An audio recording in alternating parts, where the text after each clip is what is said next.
Sorry about that. All right. Okay, so it's kind of been a cluster F, but we're getting it all together. We're here. Yay! So excited to be here. Goal Call Monday. But I'm like super excited. We're super excited that we've got Chelsea with us, Chelsea Newman. And let me just read a short bio for Chelsea.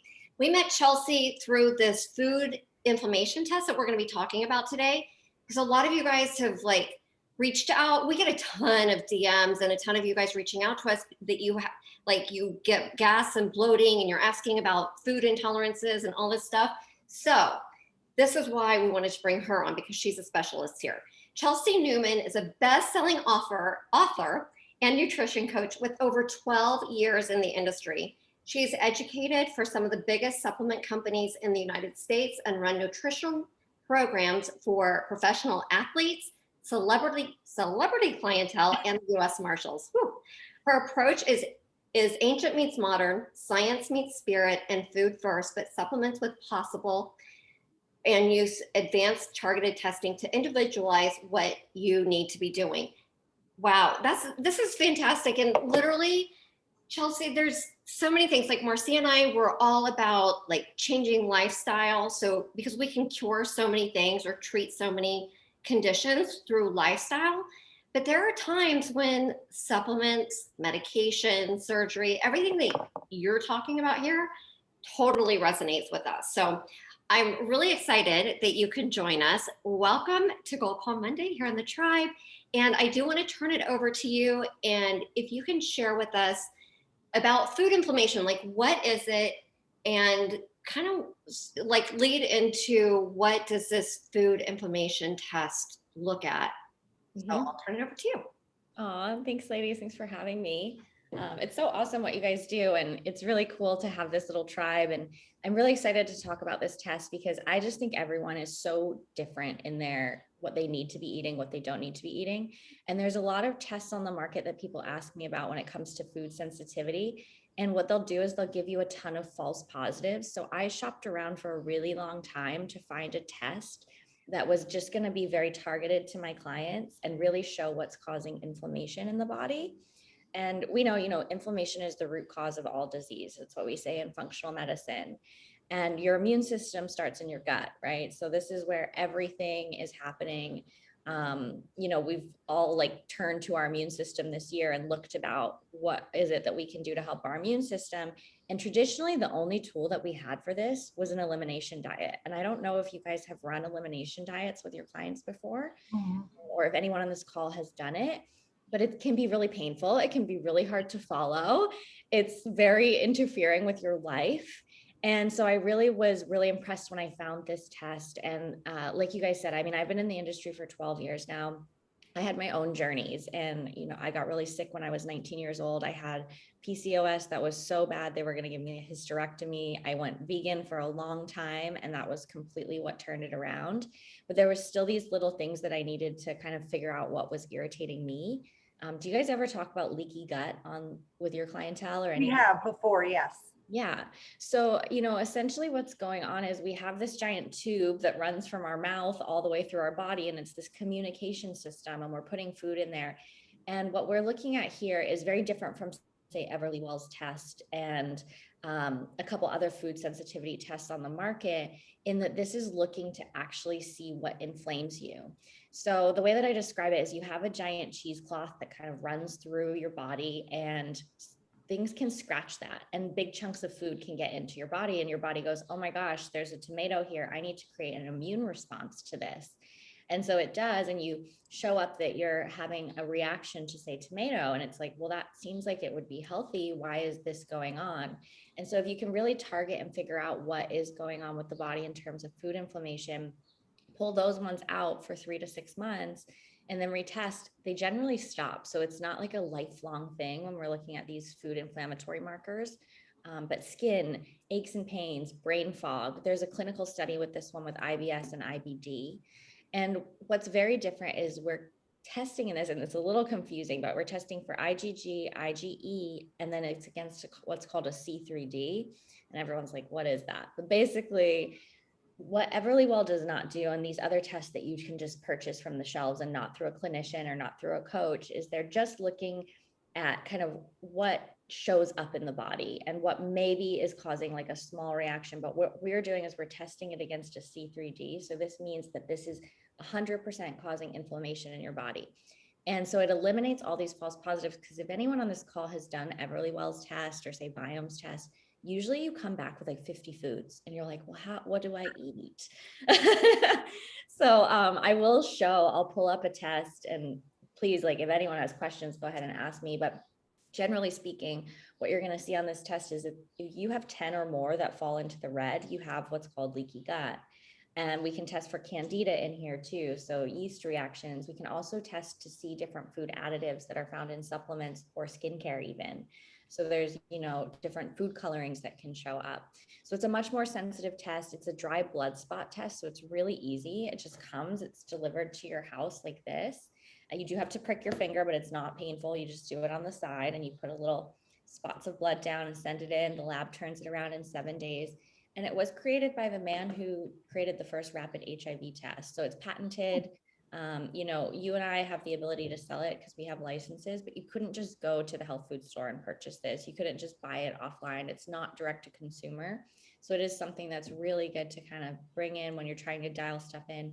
Even losing weight. I have patients all the time. They're like, doing everything right. Like, what is going on? And so we'll run this test and then they'll be like, oh, the pounds are dropping. Do you guys have any questions about that? I'll share a test with you as we go through. Yeah, so we have a client who she actually had done Everlywell before, and she hadn't eaten a food in 3 or 6 months, or it had been a while. But I don't think that Everlywell tests foods if you haven't consumed them. But with the food inflammation test, it does. Is that correct? Yeah, that's a really good point. So when you eliminate a food, you're not going to be showing a reaction to it. So Everlywell won't be showing you, but because we're testing against this C3D, we can see what complements will start to inflame you. So even if you're not eating something, I had a Jewish client and she showed up for pork and she's like, I don't eat pork. I'm like, well, that's good because you're allergic to it. So yes, it can show what you are not eating, because in the lab, we're testing to see what those pathways would be. And then you'll get a thing that says cross reactions in your report as well too. So these are things that you're most likely going to be reacting to. And these are actually, what is very important to know is they're delayed onset food sensitivities. So these aren't things, if a client says to you like, or anyone says, I eat gluten and I immediately feel bloated, yeah, you should cut it out, right? But these are the foods that 3 days later, they're causing a headache. So it's very hard for us to go ahead and kind of do these things because it's very hard to track what was causing it. So this is really getting down to those secret things that no matter how diligent you are with your tracking, you're just not going to be able to really pinpoint what it is. So we're able to pinpoint it. No, and you bring up a really good point there. And that's something that I hadn't thought about, that because we have a lot of clients, they'll say, well, I get gas and bloating after X, Y, and Z. But you bring up a very valid point. You're not eating just broccoli every day for 3 days. Like you have a varied diet. One of the things that we talk about and that we really encourage people to do is eat 30 to 40 different unique plants every week. So in 3 days, you're eating 20 different plants. And if you're not just plant-based, there's a lot of other foods in there as well. So this is actually a really good reason that I hadn't even thought about for taking this fit test. So I'm so glad that you brought that up. That's a really good point. And your audience, like they're all healthy, right? We're following plant-based diet. And there's these sneaky little foods that are causing things. And again, you don't have to pull them out forever. Usually gluten and dairy, you're not coming back from those. Once you're inflamed by them, you're inflamed by them forever. I mean, I'm sure people on this call understand that the older you get, the more lactose intolerant you get. It is what it is. But gluten, you don't come back from. But there's things like that you might be eating that you go, well, I thought that was healthy. Or, oh, I have broccoli sprouts in my protein powder and I didn't realize I was allergic to that protein for a minute. So we do this test. There's 2 versions you can run. There's the FIT 132 and 176. And what they stand for is food inflammation test, 136 foods or 176 foods. And so you want to figure out for yourself, okay, if I have extreme issues going on, and I'll run through the antigen list so you can see what they are. But if I have extreme issues, maybe I should do the big test to start with And then I can retest on the smaller tests 3 to 6 months down the road. But for just people who want general health and people who maybe have a headache every now and again or some acne every now and again, then we can easily get away with the 132. It's really comprehensive, and you can tell just a ton from that test alone. And everyone's so different, so it's nice to be able to pinpoint these at this point. No, I completely agree, because we do have clients that are eating plant-based and they do DM us and they're like, hey, I'm bloated, and they want to pinpoint which fruit or vegetable it is. And sometimes it's fiber, like we're like, well, you're eating a lot more fiber than usual, drink some water. But it may not just be the fiber, it may be that fruit or vegetable in combination with the fiber. So there's a lot, I would say, to comprehend getting into this, because a lot of people want to pinpoint it to one thing, and you're right, it could be so many different variables. Yeah. And I even like anxiety and depression. So I'm from Hawaii originally. I live in California now, but I used to explain to my clients the Sunset Beach effect. So what that is like you're sitting at Sunset Beach. If any of you've been to Hawaii, it's like one of the most beautiful beaches in the world. There's whales jumping. There's not a care in the world. And then you eat something that internally causes an immune response. Your body goes, I'm being attacked. So you're looking outside in the world and you're like, it feels peaceful, but inside there's a whole entire different story going on. So if we can get the outer world to match the inner world, things like anxiety, depression, it makes a lot of sense when you think about it like that. So it's really nice for people who are going through those things. I'm sure many of your clients suffer with that. Like, I mean, who doesn't right now? It's 2021, but It's a stressful time. It's a bit of a stressful time, but I mean, the immune system is found in the gut. So this is a really good place to start. I was horrified over COVID. The second most purchased item of COVID was toilet paper, and then it was potato chips. And I was just, it was quite scary to watch. But this is what the test is. So you get this little kit. It's very simple to follow. You have a little video on how you do the dry blood spot. It comes with a lancet. You do it on the corner of the finger. You just need to warm up your finger a little bit so that you get a lot of blood flow. And you don't need to do it first thing in the morning. You don't need to be fasted or anything like that. So you can do it at any time of the day. And you'll get this test back. I mean, it's pretty self-explanatory, right? So you've got red, you're going to be severe. Then you've got orange, green, mild reaction. So you can get away with these things. It'll be pulled up for you right here. As you can see, this person had only 2 in the red, and you can have a difference in allergic reaction to egg white and egg yolk. So we do specify that. This person was like spinach. Spinach is kind of something that a lot of plant-based people eat. There's a lot of oxalates in it though, so some people just don't react well to it. Pea was another one, so green pea, which is interesting when you're looking at plant-based proteins. So a lot of proteins are going to come from pea. Soybeans, that's another place that we're getting a lot of our plant-based foods and plant-based proteins. And you can see this person had mild reactions to kind of the big guns. So you got cow's milk, egg yolk, wheat, gluten, plum, though, that was kind of a random one, and chickpeas. So there was quite a lot of reactions going on with things that she thought were really healthy. We knew going into it, gluten's not healthy, dairy's not healthy, but there were some things in here that she was really surprised with. And sometimes you'll even get things like turmeric. A lot of people take turmeric supplements, and that can be causing some inflammation. So you get this test. It's about a 7-day turnaround in the lab, business days. So once you ship it in, you get a notification, and then you'll get access to an app where this will all be downloaded for you. There's a team of nutritionists that also do a meal plan for this. So you do get a huge list of things that you can eat. And I actually encourage my clients to use this as a grocery shopping thing. So you go into the grocery store and you're looking at the green, and it can give you some inspiration. So there's a lot of things you can eat with this. But you'll see if you eliminate these things that are irritating you for 3 to 6 months, which when you're looking at this test, it's not that many, right? Everlywell, if you guys are familiar, you're probably going to have, 30 to 50 foods depending, because it's really just not as sensitive as it needs to be. And you'll see down here, we test for things like candida. So candida you don't consume, but are your patients familiar with candida? Yes. Some people are, but not everybody is. Okay, so super common. It's a yeast overgrowth in the small intestine. So we call it SIBO. And it's things like brain fog. It's things like acne, definitely things like psoriasis. You'll see this, rosacea. And It's kind of a pain in the butt to kill. It really is, but you do it through supplementation. But this is really nice because a lot of people will get put on a candida diet and it is just a horrible diet to follow. It's very restrictive. So here, if you don't have a reaction to it, you can be having those foods.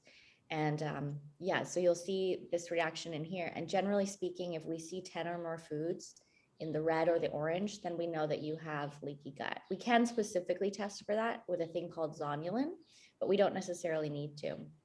So yeah, you get all of these different foods. It's quite self-explanatory and easy to follow, and I can run through the foods that we test. But do you have any questions on this report?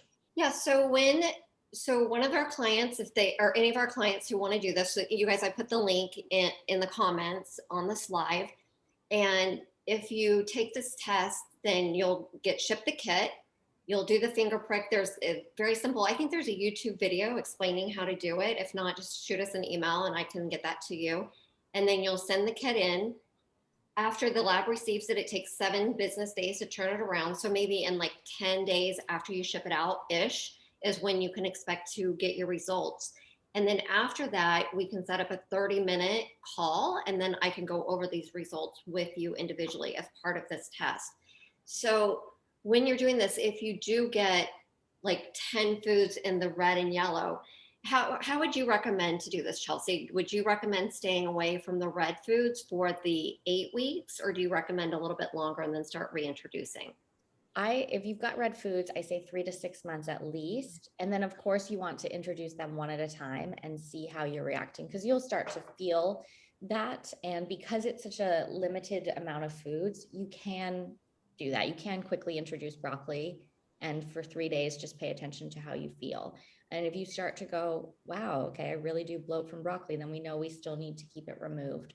And there's supplements you can take. If you do have 10 or more, you want to be taking like zinc carnosine and repairing the gut, just very simple supplements, but giving it a little bit of, you've got this nice little tube that runs through and you need to soothe it sometimes. And there's some other things that you can take that will turn off that immune response. We didn't talk about autoimmune, but this is, a must for any autoimmune, any thyroid condition going on. We really need to start there. Beautiful. And then another question, after our clients have taken this, they've removed their foods for 3 to 6 months in the red, and then they start reintroducing. Is there a point in time that you would recommend that this be taken again? Or is it one and done? Or what do you recommend for testing?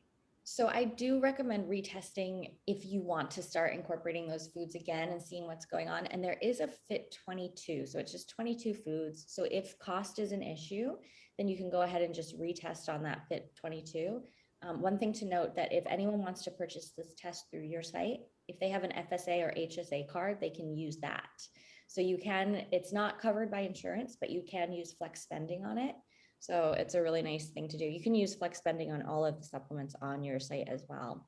So I would recommend testing. Let me pull up for you the foods that we actually test in this. And of course it is how you feel, but let's see. So right here, we've got the 132, 176, and 22. So we're just building upon all of these tests as we go along. As you can see, the 176, there are a few foods that we do consider quite healthy that your audience might be including. So the acai berry, they may be eating that a lot. And if they are, and they want to test for it, they need to go with the 176. And we can post this as a file so they can see which tests they want to take. You've got plum, pomegranate, and raspberry in the 176.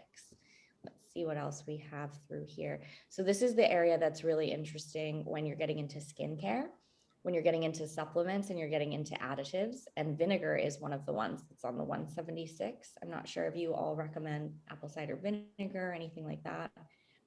But yes, so vinegar can be something that people react to. We've got through here spinach, summer squash, tomato, and zucchini.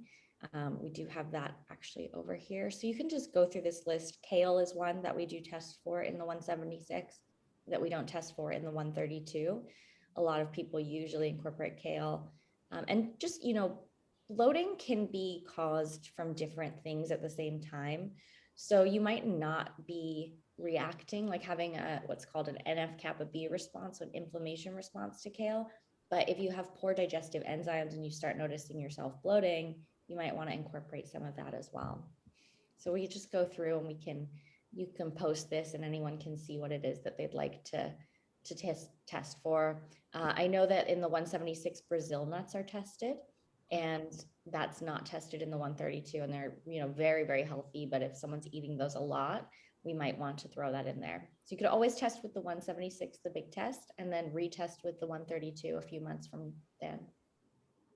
Yeah. I think that's super fascinating, especially someone to get to know their gut microbiome and how it's responding, because a lot of times people go from, say they're eating a lot of meat or maybe processed food, and then Jackie and I teach them how to eat less processed food, less meat, or no meat and no dairy, but still they might have some food intolerances. And this is a great test to test what fruits and vegetables, even being plant-based, can affect you. So for instance, I had silent reflux and I was like, what was setting me off?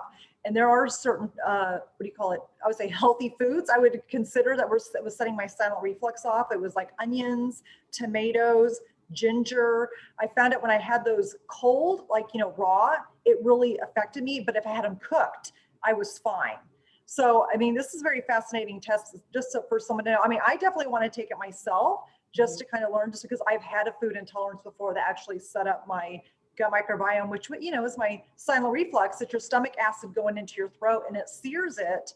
And again, we have people that have these digestive issues, and, sometimes they think it's one food, and it could be a collective whole, because I was eating these foods on a regular basis. I was eating like raw tomatoes and salads, raw onions, ginger in my green juices, and so I didn't realize I was eating these, not every single day, but basically on the regular. It was part of my regular diet. And when I went to the doctor to find out, he took a picture of my throat, and it was fire engine red with white, where the stomach acid seared. He told me to remove all these foods for 6 weeks, and I did. And I came back, my coughing stopped, because I was coughing and clearing my throat, and I didn't realize it was my stomach acid. It was back pink again. And it was very shocking to me. To this day, I even see healthy food as differently, which is before I'm like, oh, it's, onions, or it's garlic, or it's this, it's healthy for you. But again, everyone's gut microbiome is very individualized. It's super different. And having something like this will help someone catapult to the next level to optimize their health. Absolutely. And I know fitness is a big part for you guys too. So this is, NF-kappa B is the inflammation pathway. That's what we look for. And once that's activated, inflammation happens, and you don't perform as well athletically. You do not recover. You have aches and pains. So all of those things can be kind of triggered by these foods, and it's really sneaky. And just stubborn weight loss. When you have a client and they're like, okay, you're doing everything right, but what is this missing piece? This can be one of the tests that really helps narrow it down. You can even run this with kids with ADD and ADHD as well too. So if anyone has kids at home, that's a big one. Mm-hmm. So any age can do this? Any age can do this. Yeah. There's no contraindications on age, but I'm sure you don't want to be pricking your baby's finger, but we would say probably, 9 or up. But yes, any age can do this, as long as they're okay with you pricking their finger. Mm-hmm. Yes, this is good information. We're always bringing, information to our clients, whether it's in the form of, food, science, health, the combination of everything together. And just having you here on today, you can inspire someone to actually look at their gut microbiome differently, because we've brought on different speakers to talk about the gut microbiome. Like Dr. B, he wrote Fiber Fueled, and he's talk about eating more plants. But this kind of steps it up to the next level, like what plants are affecting your gut microbiome that you may not know. You may be inflamed and you don't realize that this is setting off your gut, and then taking the time to just eliminate those foods for a while and then introduce it back slowly to see how you feel. That's the next level of paying attention to your body. It's all about the mind, body, soul, and being in tune. Sometimes when we are eating these processed diets and don't have enough fruits and vegetables, we're not in tune with our body, and we're not connected, and we try to blame it on other stuff, other factors in our life. And then sometimes we get to the root cause, which is the inflammation, and even healthy inflammation. I would say healthy foods that bring on these inflammation. It is a game changer in somebody's life. And then they're able to live a more optimized life, I would like to say, because on this channel, I would say anything with Plant Chics, we're always about optimizing our life, and your healthy will look different than somebody else's, but also healthy in your own stage of life is different in your 10, like whether you're 10, 20, 30, 40, 50, it changes with hormones, your environment. So it's really good to know this fit test. It just brings up somebody's health to the next level. And another thing I'd like to add, like when you're talking about the different plant foods that can be inflammatory, we've got a lot of plant curious women in the tribe as well, and some part-time plant chicks who aren't 100% plant-based. This test it's testing more than just plants. It's testing dairy, it's testing meat, it's testing everything. So you might find that you are consuming some animal products that are causing inflammation. So it's just going to be good on so many levels for those of you who are curious and who keep reaching out to us asking, like, what could it be? What could it be? This is actually what I would recommend. You know how we always recommend see your doctor every year, get your lab work done. Let's see what your vitamin D level is, see what your B12 level is, see what your C-reactive protein, like all these different things. This is the same thing. And I really do recommend it for those of you who are interested in optimizing your health, just like what you said, Marcia. And I do love that this is HSA and FSA eligible. Mm-hmm. So these are like pre-tax dollars that you can use, or if you like towards the end of the year, we're gonna have to like get you on again towards the end of the year because everyone's like, oh, I gotta spend all my HSA money and FSA. So this is a really, really good opportunity. So I've got another question for you, Chelsea. Is Prolon also HSA or FSA available? I believe so, yeah. So anything that anyone's purchasing on your Get Healthy store, they'll have their card, like a credit card. And so they can just go through, if it's not eligible to get kicked out of the cart, but I do believe that anything that you go ahead and use there should get covered by your FSA and HSA. And I'm so glad you brought up C-reactive protein, because you can see C-reactive protein, but what do you do about it? And this is the test that teaches you how to get that down, you know? Mm-hmm. No, I've taken that before. And this is back when I was a meat eater and it was super high. And she actually, it was the first time I've heard of it. It was like maybe like 15 or 16 years ago. And she said, oh my God, your C-reactive protein is super high. And I was like, well, what does that mean? I never heard that term. It blew me away. And I feel like a lot of people who are just listening, if you're learning about it, you need to get that tested. And I was eating a whole food diet with a lot of meat. It was like high animal protein, moderate fruits and vegetables, like moderate fats. It was no processed foods. I was a fitness competitor and I was eating like high animal protein. And she said, yes, you're a candidate for heart disease later on, or heart attack. And it literally shocked me. I've never heard that term. I was like, wait, what? She was like, you're eating. I'm like, but I don't eat processed food. And she's like, it's something that you're eating that's causing this. And now and back then I couldn't see it. Like, what was I eating that was unhealthy? Because I was just starting my nutritional journey. And then now I see it. I'm like, whoa. Anyways, I had it taken years later, being plant-based, and it was completely down. It wasn't even like on the radar. And I was like, oh my gosh, that's amazing. So it's kind of interesting what you learn about yourself. Yeah, it's very interesting. And I also love that in the fit test that you pointed out what's tested in the 170 and the 132 and the 176, that additives like with different makeup and cleaning products, how some of those are tested. And that is huge. So I'm so glad those are tested. Nobody realizes, like, I mean, so my story is, I had really bad PCOS at 19 and they were going to give me a full hysterectomy. I went completely plant-based. It turned it around for me, but then I got into skincare. So I went into skincare, but it was skin from the inside out. And so we had 21 days to flawless skin through diet. And, that can really motivate some women, but I started getting further and further down the path of nutrition. But nobody realizes, like, in America, we've only ever banned 11 ingredients in skincare. In Europe, it's 1,136. I mean, it's just absurd. So we do have a section on your store that you guys can go through and add. We Get Healthy store, the store that you work with, we vet products really heavily. So we make sure that none of those ingredients are in there, and supplements too. So supplements can be compounded with some of those ingredients. So you really need to pay attention to that as well. But yeah, skincare, I mean, everything your skin's your largest detox organ. And I always teach, don't retox while you're detoxing. That is a Except good for hair care. I've never found an organic hair care that really works. So if anyone does, please send that my way. Well, Chelsea, thank you so much for being here. Is there anything else that you feel like that we've missed that we didn't touch on with the fit test? No, needs I to be just encourage everyone to take it for your family, really dial your own personalized nutrition in. Give it 3 weeks of eliminating those foods to totally feel the difference. Although, you can really feel a difference within 7 days. And I just encourage everybody to do this. Don't waste your money on the direct to consumer. They're not sensitive enough. There's a lot of false positives in there. So just go with this one. And, you get a review with you too. And I'm always happy to answer any questions if anyone has any as well. awesome. Thank you so much. Thank you All for right, joining us today.